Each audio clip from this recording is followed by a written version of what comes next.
Buenas tardes, mi nombre es Cintia Rolón, soy bioquímica de la Residencia de Bioquímica Clínica del Chaco y este Ateneo corresponde a mi rotación por el Servicio de Micología, Tuberculosis y Lepra del Laboratorio Central de Salud Pública. Este Ateneo lo denominé cromoblastomicosis, una afección poco frecuente, y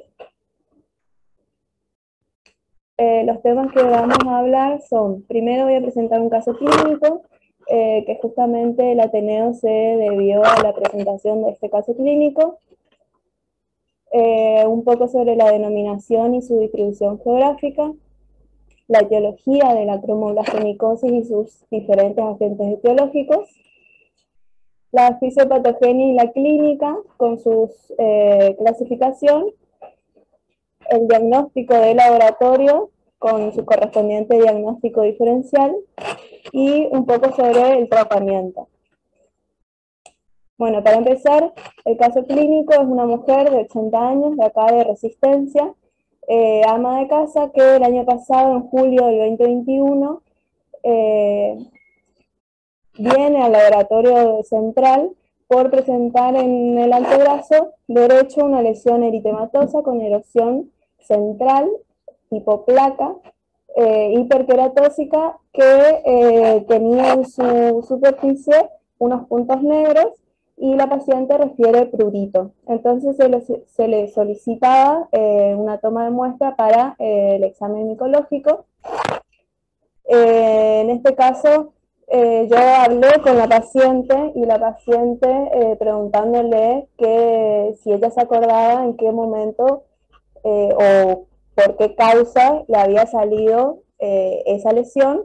Ella me decía que no se acordaba, que empezó con un simple puntito y que fue creciendo, y justamente porque ella tenía antecedentes en el 2018, que ya había presentado una placa pruriginosa en el antebrazo, y en ese momento en el examen directo se habían observado cuerpos fumagoides compatibles con cromomicosis, y en el cultivo se había desarrollado con CK de pedrosoy, ya con el diagnóstico de cromomicosis. En ese momento la tratan a la paciente y la vuelven a llamar para realizar una biopsia. La paciente no se realiza la biopsia y no vuelve más a realizarse los controles, hasta que en el año 2020 vuelve a presentarse por una placa, por la misma placa eritematosa. En este caso ya tenía costras negruzcas que habían reaparecido hace unos meses antes. Le vuelven a solicitar directo el cultivo, y en este caso también ya se realiza la biopsia y le vuelven a diagnosticar cromomicosis.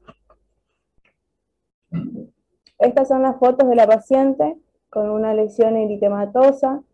Los puntitos negros que se ven acá son característicos de la cromomicosis. Es una lesión descamativa en placa. Acá ven. Estas fueron las fotos del 2020. Esta fue las fotos del año pasado, del 2021, cuando vuelve a aparecer. Ya la lesión era diferente a la anterior, ya no era tan descamativa, pero seguían teniendo los puntos negros. Y en el examen en fresco con dióxido de hidróxido de potasio al 40% se ven estos cuerpos fumagoides, que son los característicos de la cromoblastomicosis, que son células muriformes o fumagoides, también se los denomina a estos cuerpos esclerotales, que son de color café y simulan granos de café. Estas son las fotos tomadas de acá en el servicio de micología. En el cultivo, en el medio de agar saboró, a 28 grados Celsius, crecieron estas colonias que son algodonosas y son negras, vellosas. Y en el microcultivo, a partir de esas colonias, se observaron estas hifas y conidios que son característicos del Fonseca de Pedrosoy. Ahora se llega a ver.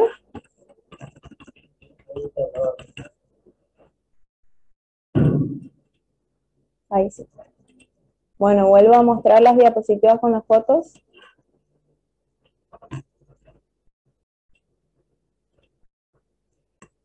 Estas eran las fotos de la paciente en el 2020, las placas eritematosas con característicos. En el 2021 ya era distinta, pero seguían teniendo esos puntos negros. Después en el examen en fresco están los cuerpos esclerotales o fumagoides.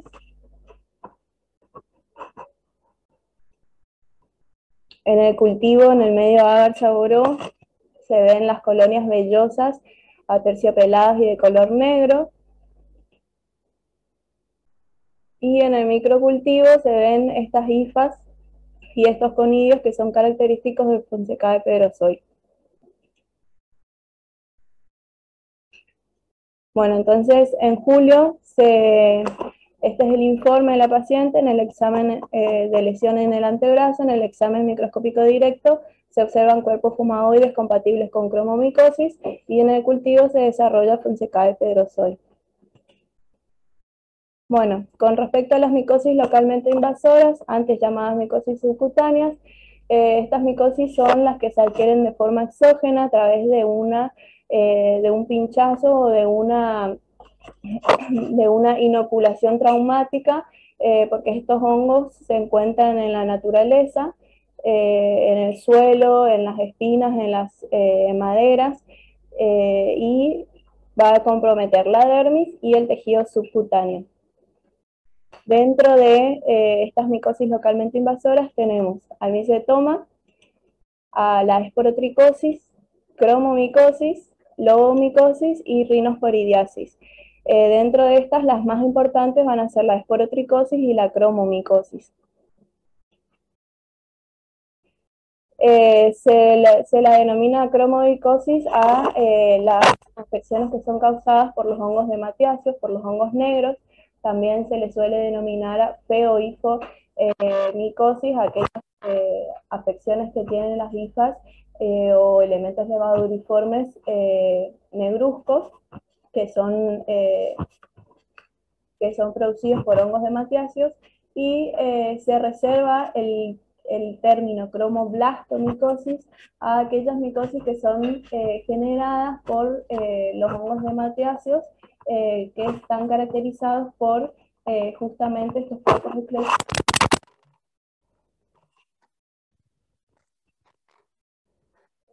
que son característicos de la cromoblastomicosis, estos cuerpos que simulan granos de café con pared gruesa y que tienen un tabique central, y que pueden estar agrupados o aislados, y justamente son los que le dan el diagnóstico a esta cromoblastomicosis. Entonces la cromoblastomicosis es una micosis localmente invasora, que está producida por los hongos de Mathiasius, que son hongos pigmentados, y que se cree que estos hongos, la melanina de estos hongos tienen como un efecto protector, justamente porque evitan que los macrófagos o las células fagocíticas puedan destruir. Entonces por eso es la persistencia de la infección y las recidivas, justamente porque es una infección es una enfermedad crónica y se caracteriza por presentar nódulos y lesiones verrucosas a partir de un traumatismo. Bueno, con respecto a la distribución geográfica, está distribuida mundialmente, pero se presenta más en las zonas tropicales y subtropicales. Se da frecuentemente el mayor porcentaje en un sexo masculino en edad de 30 a 60 años, y se está relacionada con personas que trabajan en el área rural. Por eso se la considera como una afección ocupacional, generadas que o sea, que estos hongos que son, o sea, a partir de un traumatismo, ingresan a la piel, ¿no? Bueno, con respecto a los agentes etiológicos, hoy en día se consideran 5 las especies de los agentes etiológicos que causan la cromoblastomicosis. Está Fonsecae pedrosoy, que es el de mayor frecuencia, la Cladofialófora carrioni y la Fialófora verrucosa, que son las más frecuentes en comparación con la Fonsecae compacta, que solo se cree que es una variedad de la Fonsecae pedrosoy, y de la Rhinocladiella aquaspersa. Bueno, Fonsecae pedrosoy es un hongo filamentoso que macroscópicamente vamos a ver una colonia vellosa, terciopelada y de color negruzco, que puede ir desde verde grisáceo hasta color negro. Y en el examen microscópico va a presentar un aspecto de arbusto, tiene unos conidióforos cortos con unos conidios también cortos que pueden estar agrupados o aislados y que son justamente característicos de esta gente, la imagen de arbusto.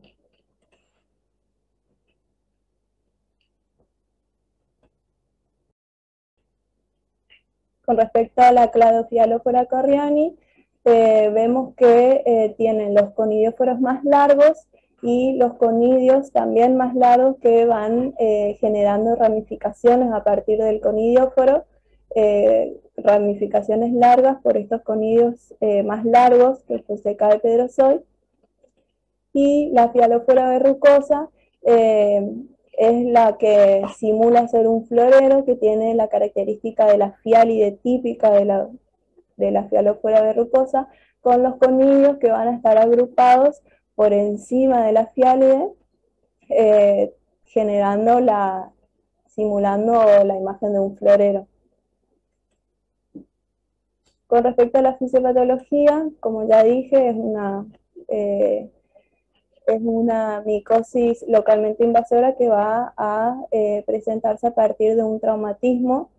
Entonces va a penetrar el hongo a partir de estos microtraumatismos por una inoculación cutánea que van a invadir la dermis y el tejido subcutáneo.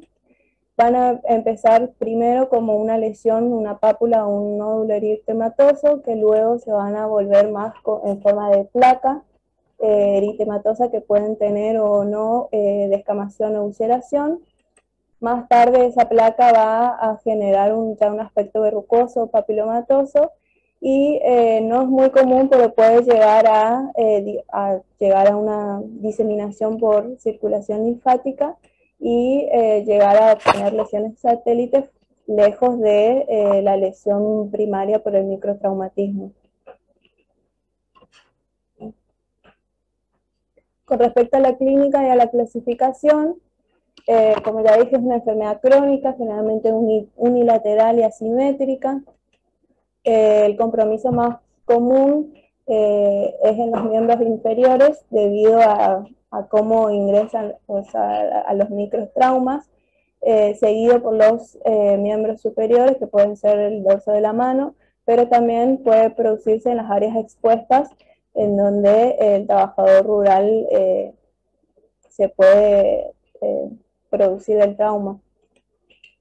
Tiene una diversidad de manifestaciones clínicas que va a depender tanto del tiempo de la evolución como del agente etiológico, y la clasificación hoy en día va a ser dependiendo de la morfología del tipo de la lesión, que tenemos una lesión nodular, puede ser en placas o superficial, verrucosa y en menor medida puede ser tumoral y cicatricial. La cicatricial en general es ya cuando después del tratamiento adecuado la lesión pasa de ser, por ejemplo, nodular o en placa, a ser ya cicatricial. Estas son algunas de las fotos. Esta es la lesión nodular en placa o superficial, que en este caso nuestra paciente tenía una lesión en placa. Verrucosa, ya tumoral, y cicatrizal ya después de un tratamiento. El diagnóstico en sí de la cromoblastomicosis es el trípode, teniendo en cuenta la clínica del paciente, o sea, la clínica de la lesión, la histopatología con la biopsia y el diagnóstico de laboratorio, el examen en fresco, el cultivo y el microcultivo.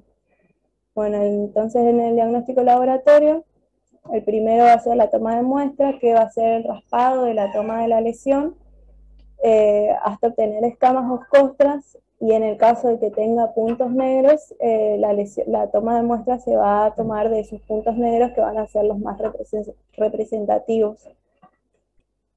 Bueno, con respecto al examen en fresco, ya dije que vamos a ver estos cuerpos fumagoides o esclerotales, con hidróxido de potasio entre porta y cubre. Estos cuerpos fumagoides simulan ser granos de café de pared gruesa que tienen un tabique central y que pueden estar agrupados o aislados. En este caso vemos que están agrupados de 4 a 5 cuerpos o células fumagoides, y también pueden tener filamentos gruesos, que van a partir de estos cuerpos fumagoides.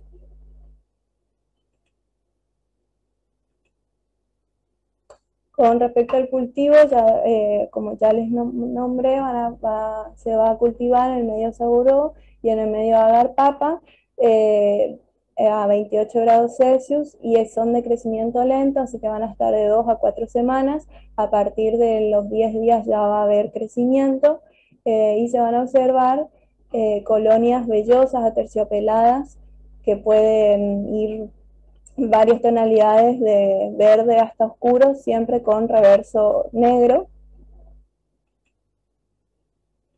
Y a partir del cultivo se realiza el microcultivo, que el microcultivo es para identificar el agente etiológico, que va a ser distinto dependiendo si va a ser Fonseca pedrozoy, Cladofialófora carriani o Fialófora verrucosa, que son los 3 agentes principales.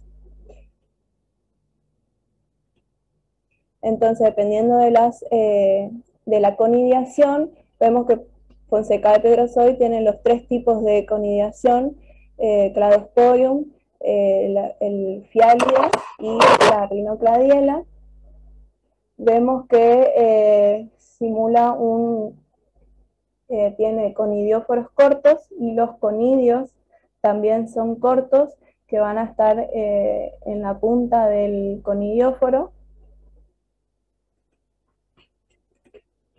Después la Cladofialófora corriani solo va a tener la conidiación de Cladosporidium larga, que como ya mostré hoy, van a tener los conidióforos alargados, y todos los conidios van a estar simulando ramificaciones, y son más largos que estos conidios de la Fonseca de Pedrozoy, y simulan ramificaciones a partir del conidióforo.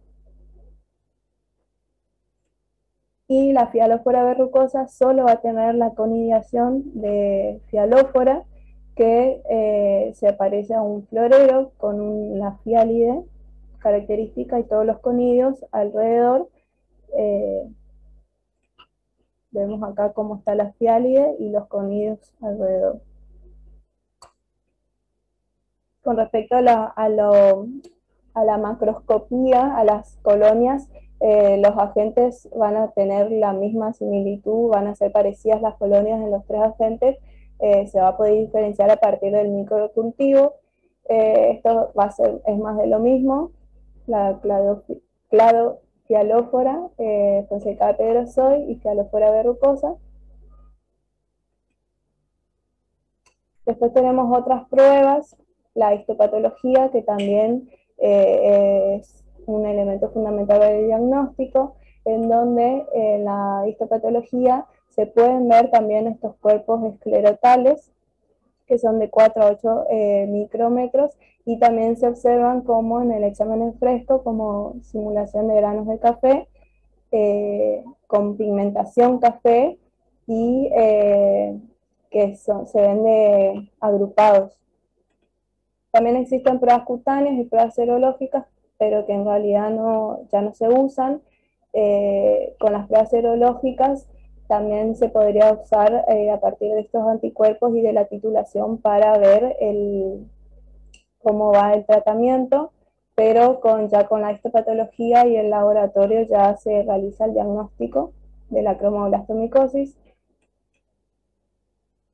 Hay que tener en cuenta que por su aspecto clínico hay que hacer diagnóstico diferencial con otras entidades, principalmente con la esporotricosis, también con el micetoma, leishmania, paracoxio o la tuberculosis verrugosa.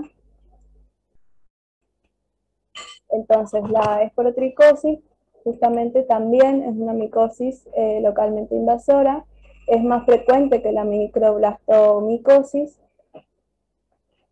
y también se da en áreas tropicales y subtropicales. El hongo también se va a encontrar en la naturaleza, en el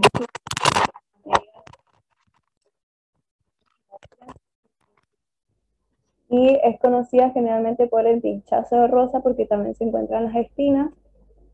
El hongo causal de la esporotricosis es el Schenki, y al contrario de la cromoblastomicosis, el diagnóstico en el examen en fresco no es útil porque no se van a ver, estos elementos fúngicos, entonces sí o sí se necesita el cultivo y el macrocultivo, ya que el examen en fresco puede ser negativo.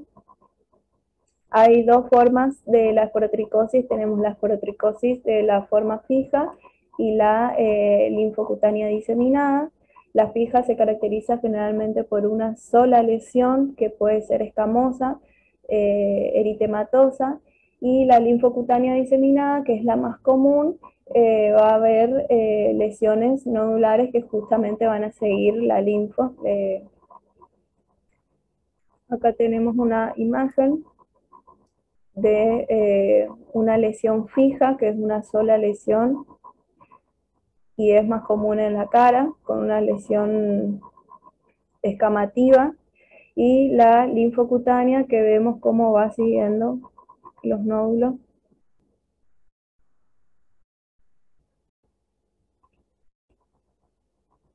Y con respecto al Sporotrichia, es un hongo dismórfico que macroscópicamente también se va a incubar a 28 grados Celsius, pero en este caso las colonias van a ser de color claro, de color beige, y también son de crecimiento lento, y que en comparación con la Fonseca de Pedrozoid, que son de colonias más oscuras, negruzcas, estas son de color claro. Y con respecto a la forma microscópicamente, eh, van a ver que estas hifas son hifas hialinas tabicadas y que los conidios y conidióforos van a ser ovales y van a estar dispuestos en forma simpodial alrededor de esta hifa. Y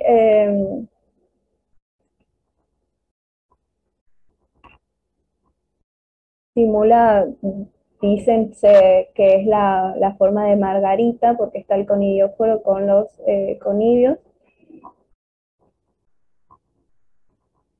Y bueno, con respecto al tratamiento, dependiendo del agente etiológico y del tipo de la lesión, y del tiempo que tiene la lesión, tenemos un tratamiento para las lesiones pequeñas y un tratamiento para las lesiones más externas. Con respecto a las lesiones pequeñas, generalmente empieza con termoterapia y también crioterapia para llegar a una resección quirúrgica. Esto generalmente se hace durante 8 meses. Y ya para las lesiones más externas se le suman los antimicóticos sistémicos, el itraconazol y la terbinafina, que se le da durante de 6 a 12 meses hasta que la lesión se haga más chica, o hasta que ya tenga una biopsia y un cultivo y un laboratorio, tanto fresco como el cultivo negativo. En nuestro caso, la paciente en el 2018, cuando presenta su primera lesión, se la trata con itraconazol, se la había dado por 12 meses, más termoterapia. En ese caso la paciente, como no volvió a ir, suponemos que no realizó el tratamiento o que no lo finalizó. Entonces cuando vuelve en el 2020 de nuevo por la misma lesión, se le cambia el itraconazol por la terbinafina. También se la da por 12 meses. En el 2021, el año pasado, cuando vuelve, sigue con terbinafina y en este caso también le agregan más crioterapia. La crioterapia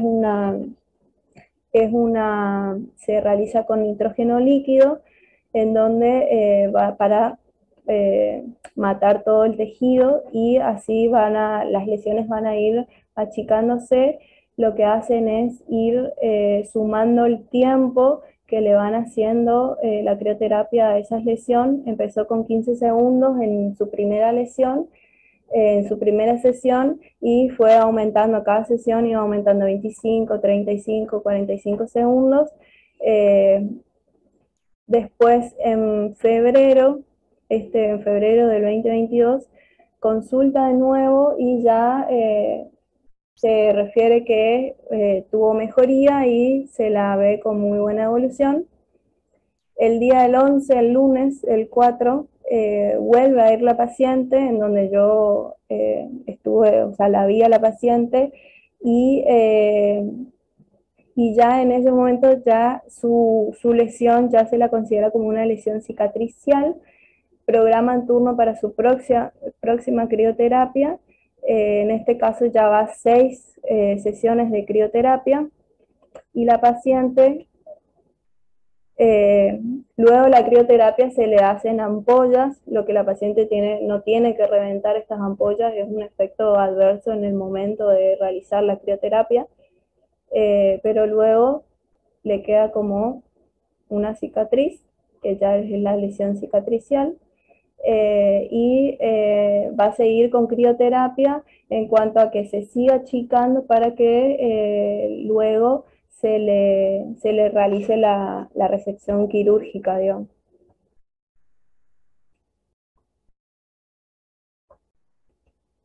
Bueno, con respecto a las conclusiones, que la cromoblastomicosis es poco frecuente, pero que sigue afectando a estas regiones tropicales y subtropicales, en especial a esos trabajadores a los trabajadores en áreas rurales, y justamente es importante concientizar acerca de la protección que deben tener para evitar esos microtraumatismos. Y el laboratorio cumple un rol fundamental en el diagnóstico, tanto con el examen en fresco como el cultivo, para poder diagnosticar a micosis localmente invasoras, y con la correspondiente identificación del hongo y el diagnóstico diferencial para que tenga un manejo temprano y oportuno, ya que si se le diagnostica a tiempo, se trata a tiempo, estas infecciones responden al tratamiento, y con itraconazol y terbinafina en combinación con crioterapia o termoterapia. Y bueno, esta es la bibliografía y gracias.